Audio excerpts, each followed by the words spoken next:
Kieku għandek Bibja fid-dejk, hu Bibja u jekk iġobkom isibu Filippin, l-ittra ta' Pawlu lejn dawk li għedin fi Filippi, għaxan iprikka minn l-ewwel kapitlu. Naf li Edwin dan l-aħħar ġimgħat kien jiprikka fuq komandamenti, mhux vera. Kien jiprikka fuq komandamenti u hu jixtieq jikkompli dan series ta' prikki u biex jagħmel wieħed il-komandamenti. U naf li meta u beda bil-sermons tiegħu wara wasal lura mill-Amerika, bdejna npoġġuhom fuq l-internet u ovvjament għandna bżonn nitolbu dan ministeru wkoll li iktar u iktar nies jistgħu jiffittxu xi informazzjoni dwar il-Knisja, jisimgħu il-kelma jew testimonjanzi, Noel qed jagħmel il-filming u recordings u nixtieq li aħna wkoll ngħidu lin-nies li dawn ir-risorsi kollha qegħdin hemmhekk biex jisimgħu il-verità jiskopraw il-verità. Imma jiena deċidejt u għajt lil Edwin li ma importax ħaniprikka jien fuq xi ħaġa differenti. Imma xorta marbuta ma' komandamenti. Għax fl-aħħar mill-aħħar dak li aħna naraw fit-Testament l-Antik u fit-Testament il-Ġdid, ovvjament dawk l-affarijiet mill-10 sa 10 fil-Bibbja huma affarijiet marbutin fl-imkien. Għax dan huwa pjan tal-Alla mibbidu sal-aħħar biex in-nies ikunu jafuh fil-verità u fl-ispirtu. Illum ħaniprikka xi ħaġa mill-ewwel kapitlu tal-Filippin, imma mbagħad il-ħadd li ġej ħaniprikka fuq l-akbar komandament. Tiftakru istorja meta xi ħadd jistaqsi l-Ġesu, il-skribi kienu jistaqsuh, x'inhu l-akbar komandament? U tawhom risposta mit-Testament l-Antik. U ma tawhomx l-10 komandamenti, imma tawhom l-ewwel u l-ikbar komandament. Il-ħadd li ġej nisimgħu xi ħaġa fuq dan suġġett u din ġimgħa nitlobkom biex intom tasbu fuq dik il-ħaġa u tasbu u tfittxu fi skrittura xi ħaġa dwar l-ewwel u l-akbar komandament. Il-ħadd ta' wara ħankomplu x'nista' ngħid bil-Malti, naħseb l-akbar kummissjoni, għax bl-Ingliż ngħidu the Great Commission. Dak il-vrus li nsibu fl-aħħar Evanġelju ta' Matteo. Meta jgħidulna morru għamlu disċipli. Għalhekk dak iż-żewġ xudud li ġejjin hekk ħammorru l-akbar komandament imma wara l-akbar kummissjoni, the Great Commission. Imma llum minħabba il-xogħol tagħna bħala Knisja, imma mhux ix-xogħol tagħna bħala Knisja f'Malta biss, f'Mosta biss, imma Knisja globali, nixtieq li aħna nħarsu lejn xi ħaġa importanti llum li anke xi ħaġa marbuta ma' komandamenti. U dik hija suħbija tagħna għall-Evanġelju. Għax dik hija marbuta, meta aħna ngħixu l-Evanġelju kuljum bil-ubidjenza u nobdu l-komandamenti qed naħtu xhieda tajba, qed naqsmu l-kelma, qed inxandru l-kelma lejn l-oħrajn. Kif għajtilkom, Edwin u Sylvia qegħdin fi Florida bħalissa u dawk se jaraw xi nies li aħna nafu. Jimmy u Nancy, għax għajt fit-talb tiegħi. U Ben u Eve, Passmore, dawk kienu jgħixu hawnhekk. U aħna wkoll meta konna fl-Amerika kellna l-opportunitajiet biex nutaqa' ma' nies, ċertu nies li ġew Malta, xi minnhom għejxu żmien Malta, snin. Pa' Jimmy u Nancy, Michael Colleen, ma rajniex Michael Colleen, imma nafu li huma qed jitolbu għalina, rajna Ben u Eve. Imma aħna rajna wkoll ħafna minn dawk il-knejjes li ġew għal-ġimgħa, ġimgħatejn biex jgħinuna naħdmu xi ħaġa u nagħmlu xi ħaġa għas-sadna tal-Alla. Imma tajna ma' nies ukoll li qatt ma ġew Malta, imma naf li huma għas snin talbu għad din Knisja. Tawbu għal ministeru tagħna. Tawbu għalikom, tawbu għalija u familja tiegħi. Tawbu għal Edwin u Silvia. U l-oħrajn li qed jagħmlu xogħol għax fl-aħħar mill-aħħar kull wieħed u waħda minna aħna imsejħin biex nimxu fis-subija għall-Evanġelju. Dak jgħidilna Pawlu fil-ewwel kapitlu ta' Filippin. Ħansibu din silta u ħanibda vers 1 u naqra sa vers 11. Lesti? Pawlu kitib lilhom. Pawlu u Timotju, il-għadejja ta' Kristu, lil-qaddisin kollha fi Kristu Ġesu li hemm Filippi. Mal-isfijiet u d-diakni. Innotaw hemmhekk il-klim ta' Pawlu, lil-qaddisin kollha li hemm Filippi. Verse 2, verse 9. Grazzi għalilkom u slim minant Alla misirna u minant Sidna Ġesu Kristu. Nizaħar l-Alla tijaj kull meta niftakar fikom. Dejjem f'kull tawba tijaj għalikom u kol nitlob bil-ferħ. Għafejn? Ara. Aħsubija ta'kom fil-Evanġelju mill-ewwel jum sissa. Dan huwa vers prinċipali nixtieq li aħna niftakru. Għax Pawlu għal Filippini, dawk li jsibu Filippi hemmhekk. Għas-suħbija tagħkom fil-Evanġelju mill-ewwel jum sissa. Ħankomplu. Billi għandi qalbi qawwija f'din l-istess ħaġa li dak li beda fikom xogħol tajjeb itemmu sal-jum ta' Ġesu Kristu. Kif jixraq ukoll li jien naħseb dan fikom ukoll. Għax jien iżommkom fil-qalbi. Intom ukoll li kontu imsejħin miegħi fil-grazzja tiegħi. Sewwa fi-ktajjen tiegħi u kien fid-difiża u twettieq tal-Evanġelju. Għax Alla u xhied tiegħi kien nixtieqkom ukoll fi-ħnina l-ewwa ta' Ġesu Kristu.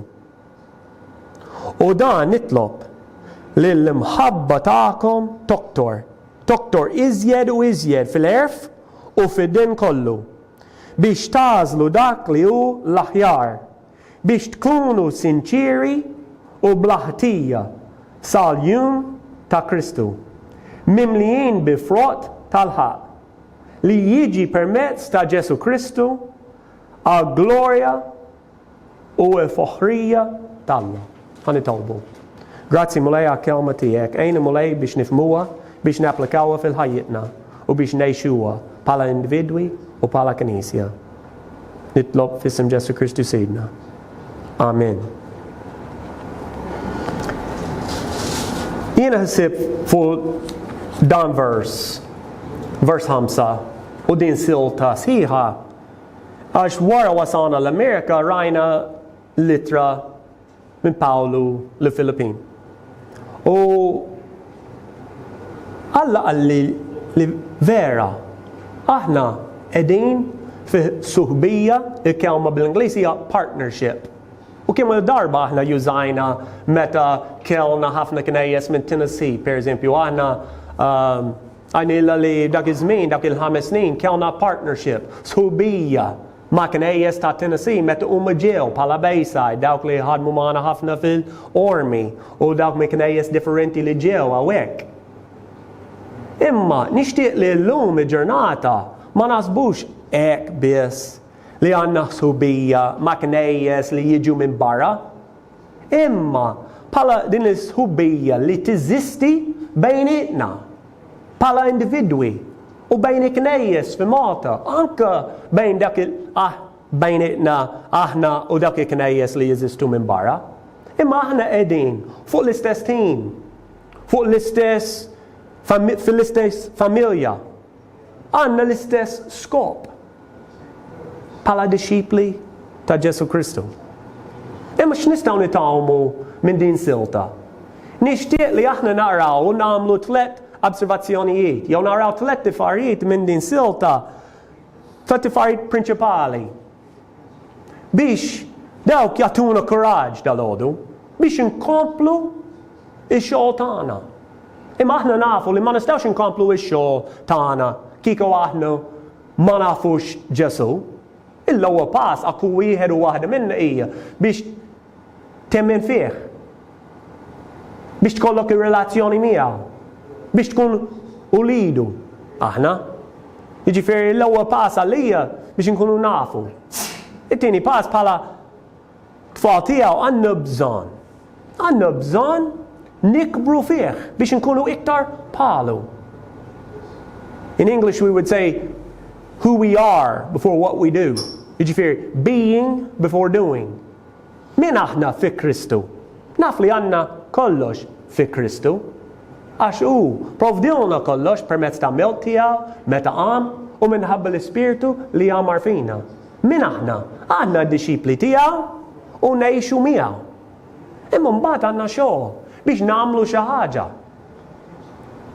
Imma jiena nista' ngħid li mulej dal-għodu.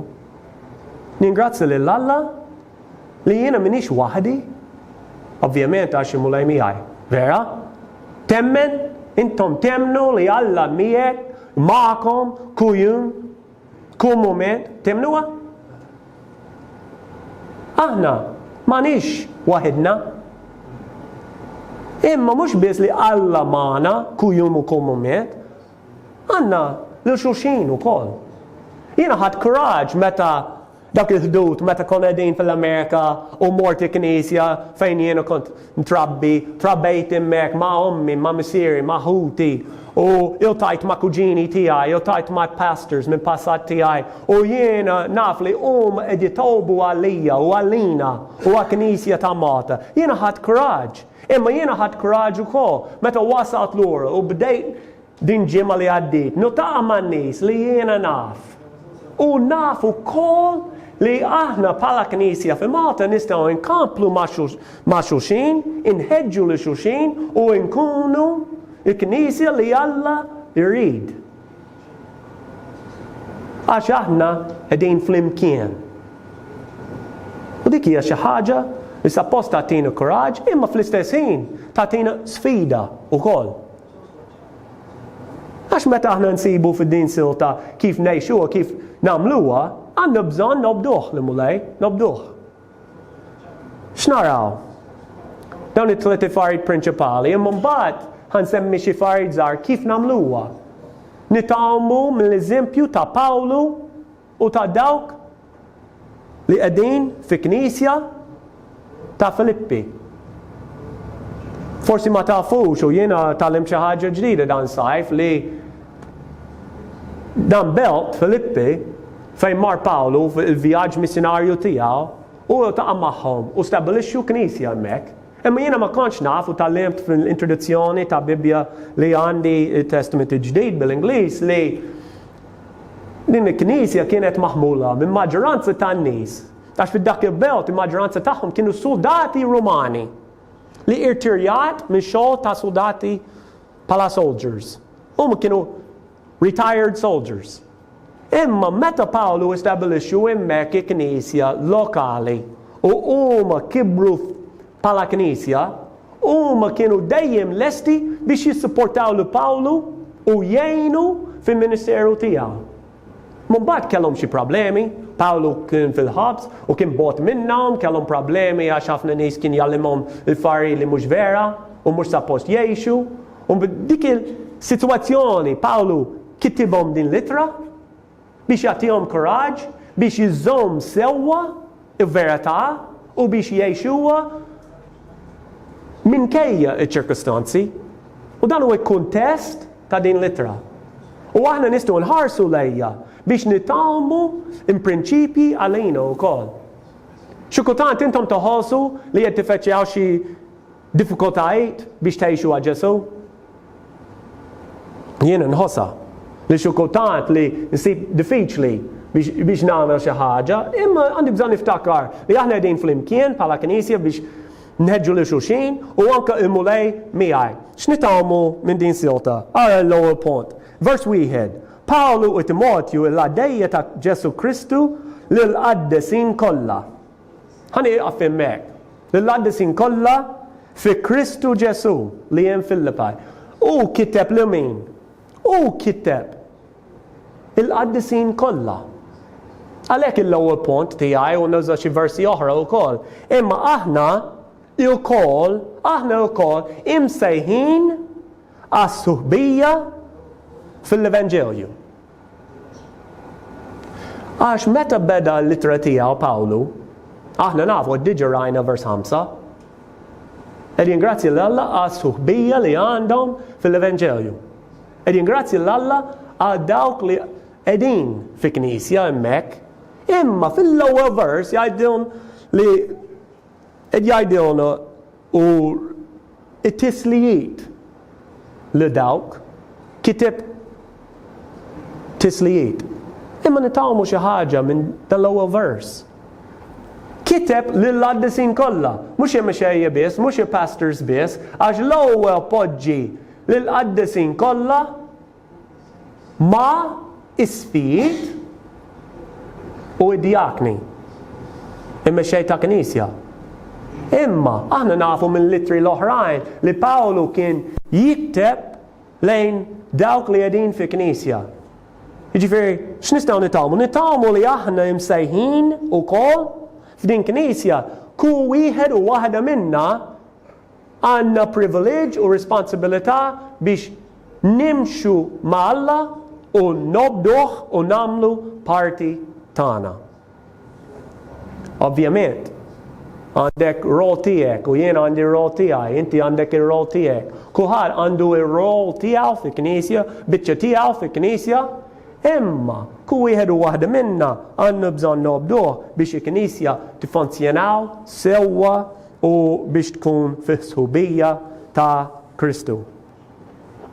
U għawek insibu wkoll fil-postijiet l-oħrajn. Ara vers 7. Għax vers 7 Pawlu jgħid kif jixraq ukoll li jien naħseb dan fikom ukoll għax jiena iżommukom fil-qalbi. Intom ukoll li kontu imsejħin miegħi fil-grazzja tiegħi. Huma kienu qegħdin flimkien fl-istess grazzja. L-istess grazzja li rċivi Pawlu irċivew dawk il-qaddisin kollha u irċivejna aħna wkoll. U ma nistgħux nagħmlu xejn mingħajr din grazzja li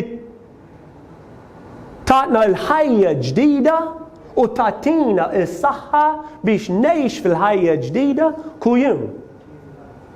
Imma aħna qegħdin flimkien u imsejħin biex nagħmlu dak li Alla jridna nagħmlu.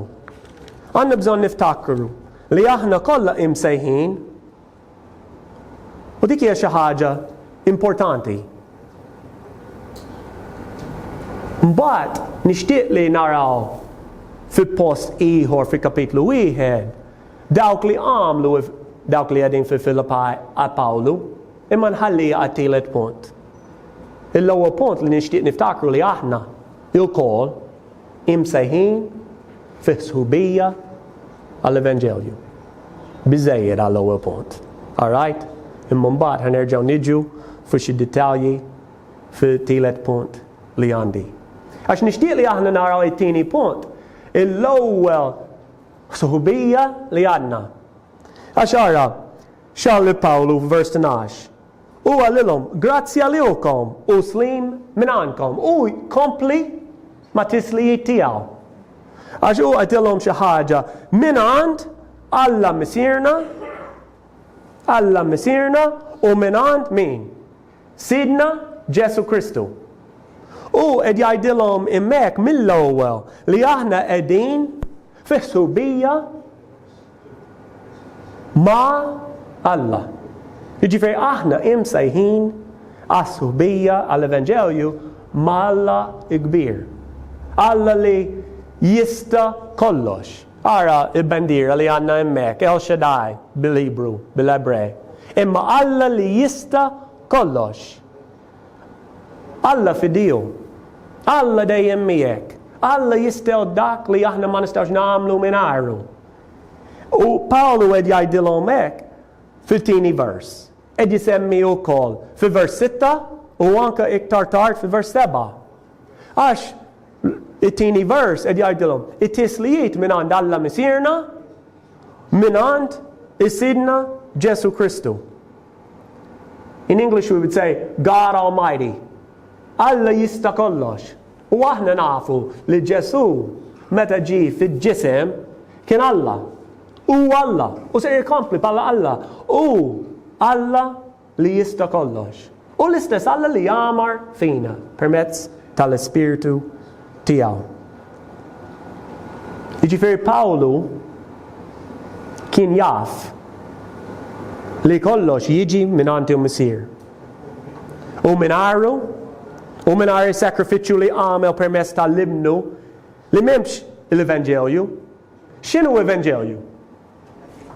Evangelju hija l-aħbar tajba, the good news. L-Evangelju jiddependi fuq Kristu u dak li għamel għalina, mhux dak li aħna nagħmlu. Jiena ma nistax nilħaq il-ġenna minħabba dawn l-affarijiet li nagħmel jien. Ma nistax nkun salvat minn dawn l-affarijiet li nagħmel jien. Laqas int. Ma nafx kieku taqbel miegħi. Forsi qed toqgħod bil-għejda hemmhekk u taħseb li inti tista' tagħmel xi ħaġa biex tkun salvat. Imma ma tistax, mhux għax jiena qed ngħidha, għax il-Bibja tgħidilna hekk. Dik hija verità. U Pawlu kien jaf dik il-ħaġa u kien jaf minkejja ċirkostanzi fejn u kien jinsab fil-ħabs, fil-kitajjan, dak il-post, bot minn dik il-knisja. U kien jaf li Alla jista' jagħmel kollox u kien jaf mingħajr Alla m'għandniex Evangelju. Għalhekk Pawlu fil-bidu ta' din litra u l-litri kważi kollha li kiteb ta' tislijiet u kien tagħtihom it-tislijiet f'isem Misirna u f'Ġesu Kristu. Pawlu jaf li kollox jibda mill-Alla ma' Alla u biss jista' jmiss il-qalb ta' bniedem u jiġbid il-bniedem leħ. Vera, u jużana, imma u biss jaħdem permezz tal-Ispiritu fil-qalb tan-nies biex huma jkunu salvati. Ara vers 6. Għax Pawlu kellu konfidenza, kellu kuraġġ minħabba s-subija li huma kellu fil-Filippi u l-istess ħubija li għandna illum il-ġurnata. Kellu konfidenza għax ara vers 5 u vers 6. Because of your partnership, jiġifieri minħabba s-subija tagħkom fil-Evangelju mill-ewwel jum sissa billi għandi qalbi qawwija, jiġifieri kuraġġ kellu għalfejn f'din l-istess ħaġa li dak li beda fikom xogħol tajjeb itemmu sal-jum ta' Ġesu Kristu. Min beda il-xogħol tajjeb fihom u fina? Mhux Alla? U se jikkomplija u fid-diew sa l-aħħar sal-jum ta' Kristu. Min jista' jittem ix-xogħol li beda fil-Filippin u beda fina? Alla li jista' kollox. Alla li wera il-grazzja tiegħu lilna. Alla li joħobna. Alla li jagħmar fina permezz tal-Ispiritu tiegħu. Alla li tana kelma tiegħu biex jiggwidana meta għandna bżonn gwida. Jien għandi bżonn gwida. Għandi bżonn gwida fi affarijiet kbar u fi affarijiet żgħar. Għandi bżonn gwida meta nqum fil-għodu. Inti għandek bżonn gwida minn għand Alla wkoll kuljum. Imma Alla fid-diew. Sal-aħħar u jista' jżomm sal-aħħar. U ser jittem dak ix-xogħol li beda fina. Ħanaraw f'vers 7 għax aħna imsejħin fl-istess grazzja kif Pawlu kien qed jgħid dawk. Ara vers 13. U aħna ma rajniex minn vers 12 sa 20. Imma kuntest għajtilkom xi ħaġa diġà li Pawlu kien bot minnhom, kien fil-ħabs. U fil-Filippi kien hemm il-profeti u l-għalim folots u kien jagħmluhom xi ħaġa kontra l-kelma Alla. Dan huwa ċirkostanzi ta' Pawlu, is-sitwazzjoni tiegħu. Jiena minix qiegħed fil-ħabs, jiena minix ximkien pa' Pawlu, imma fl-istess ħin fid-diffikultajiet tagħna aħna nistgħu nafdaw fi-Ġesu. Nafdaw fid-dak li beda fina u jikompli. U vers 13 għadilna hekk, as a result, ara. ħanajdilkom xi ħaġa bil-Ingliż għax ċar fil-NIV imma mbagħad narawha bil-Malti wkoll. As a result, it has become clear throughout the whole palace guard and to everyone else that I am in chains for Christ. And because of my chains, most of the brothers and sisters have become confident in the Lord and dare all the more to proclaim the gospel without fear. Verse 13. Għax juktajjan tiegħi fi Kristu huma magħrufin fil-pretorju kollu u fl-imkien l-oħra kollha. U ħafna mill-aħwa fil-mulej li ewwel album bil-ktajjan tiegħi għandhom għandhom ħila aktar biex jixxandru il-kelma bla biża'. Għalfejn għandhom iktar kuraġġ u iktar qawwija u l-ħila minħabba katajjan ta' Kristu. Għax huma jafu li l-Evanġelju ma jiddipendix fuq iċ-ċirkostanzi, ma jiddipendix fejn qiegħed Pawlu, ma jiddipendix fuqna, fuq hekk, jew fuq imma jiddependi fuq min? Fuq Kristu u dak li għamel. Għalhekk kellu kuraġġ minħabba s-suħbija li kellu ma' Alla misiernu u fi-Ġesu Kristu sidna. Vers 13, għadilna xi ħaġa dwar is-sħubija ma' Alla. Għax l-Evanġelju ma jiddipendix fuq iċ-ċirkostanzi imma jiddependi fuq Alla. Aħna wkoll minkejja iċ-ċirkostanzi tagħna nistgħu nkunu fid-Dio għax Alla hu fid-Dio. Nistgħu nużaw u nsemmu ħafna eżempji fil-Skrittura, fil-Testament l-Antik, kif ukoll fil-Testament il-Ġdid. Kieku nistaqsikom dal-għodu, tistgħu tużaw ukoll eżempji minn ħajjitkom stess. Kif kien Alla fid-Dio, u kif inhu fid-Dio issa, fi-staġun fejn qiegħdin bħallum. U minħabba dawk, aħna nistgħu nafdaw fih. Għal-futur tagħna. U nistgħu ngħidhom bi-konfidenza. Jiġifieri aħna qegħdin ma' Kristu. Imma nixtieq li aħna nagħmlu t-tielet punt li diġà semmejt li kont ngħidulkom xi ħaġa iktar u dawn l-affarijiet ta' tielet punt u marbutin mal-ewwel punt. U qed nagħmlu bridge, qed nagħmlu pont ma' vers wieħed li nsib hawnhekk f'dan kapitlu. Iktar l-isfel. Verse 19, verse 19. Ara, verse 19. Verse 19 għadilna hekk. Għax naf li dan jiswili. X'jiġifieri jiswili? U kien jikompli bil-ferħ minn flok li qiegħed fil-ħabs, minn flok id-diffikultajiet fi Filippi. U kien jikompli ma' mulej, u mhux jikompli biss, kien jikompli bil-ferħ. Għalfejn? Għax fuq 19 għajdilna minħabba mulej imma minħabba l-aħwa tiegħu fi Kristu. Ara, għax naf li dan jiswili għas-salvazzjoni tiegħi. U hawnhekk qed jitkellem fuq is-salvazzjoni tiegħu. Mhux biss fi mulej imma Alla ser jagħmlu s-salvazzjoni, id-deliverance tiegħu minn dawk iċ-ċirkostanzi.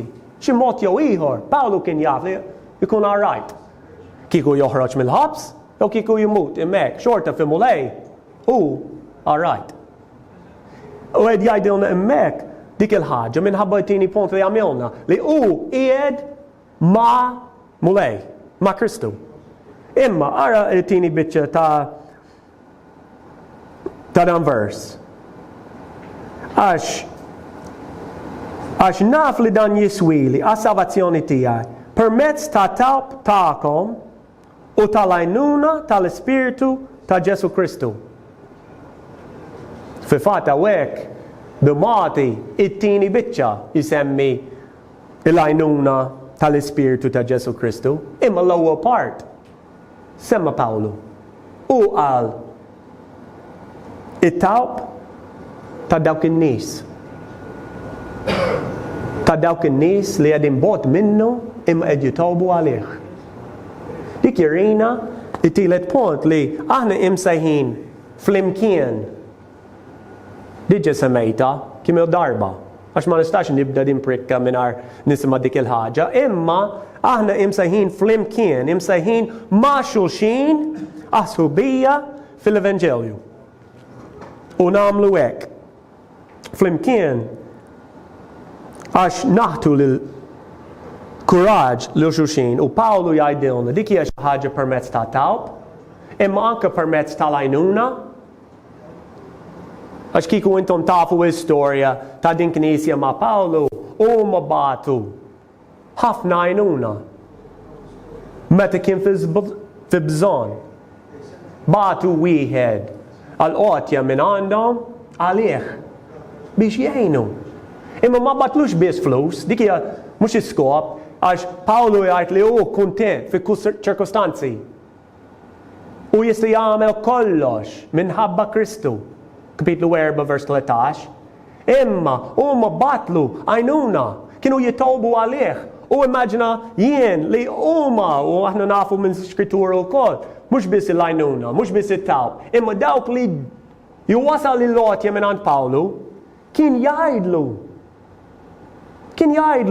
kif huma, kif sejrin affarijiet fi knisja, tawh kuraġġ, tawh report ta' knisja hemmhekk.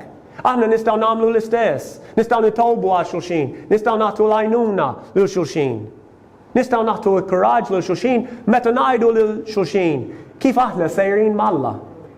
U nistaqsi lil ħadd ieħor, kif sejjer int ma' mixja spirituali tiegħek. U nsibu mod kif ngħinu lil xulxin. Għalhekk kif nagħmluha. Nixtieq li aħna ngħidu llum irid nagħmluha bħal Pawlu għamilha f'din silta. Għax biex nispiċċaw diġà semmejna dawk it-tielet punti.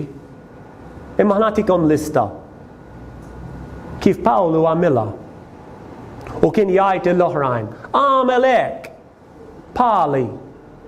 Għax hu fl-aħħar mill-aħħar u kitib lilhom biex huma jkunu jafu li hu żamm sod fuq l-Evanġelju u biex jeħġuhom biex jagħmlu l-istess ħaġa. U hu kien konvint u ara kienu marbutin dak il-vers li jiena rajt iktar kmini, vers 13. Minħabba ċirkostanzi ta' Pawlu u l-fatt li hu kien fid-deal u ma kellhom iktar kuraġġ biex l-aħwa fi Kristu kellhom iktar kuraġġ biex jipprikkaw il-kelma. Meta aħna nħarsu lejn xulxin u xi ħadd jiżżomm sewwa mal-Alla, jien għandi iktar kuraġġ biex inkompli miegħu, biex ngħixu għalih. Imma kif nagħmluha? Vers 4 jgħidilna li Pawlu kien jitlob bil-ferħ minħabba din is-subija li kellhom. Nixtieq li aħna nkomplu wkoll imsejħin. Kollha il-koll imsejħin, aħna l-koll imsejħin. Imsejħin malla u imsejħin flimkien inkomplu bil-ferħ. U vers 4 wkoll jgħidilna li nkomplu bit-tawb għax Pawlu talab għalihom bil-ferħ. Vers 9. X'għalilhom Pawlu? Vers 9. U dan nitlob li l-imħabba tagħkom toktor iżjed u iżjed. Jiġifieri ħankomplu mhux biss bit-tawb u bil-ferħ, imma anka bil-imħabba lil xulxin. U fl-istess vers, erf u fid-din kollu. Imma għalfejn, għax Pawlu jiridna u ridhom dak iż-żmien kunu mimlijin bil-frott, vers 11, tal-ħaq. Mimlijin bil-frott tal-ħaq. Imma u jinduna li jiġi dak il-frott permezz ta' Ġesu Kristu. Imma għalfejn, għal gloria ta' Allah. Jiġifieri aħna meta nindunaw u nagħmlu l-impenn biex ngħixu flimkien bħala nies, bħala familja tal-Alla imsejħin ma' Alla u flimkien biex ngħixu għalih. Aħna wkoll nistgħu nkomplu b'dan l-affarijiet taw l-imħabba, fair, den. U frott?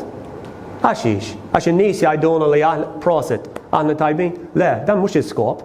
Iskop biex iktar u iktar nies biex jafu Ġesu u jaħtu glorja.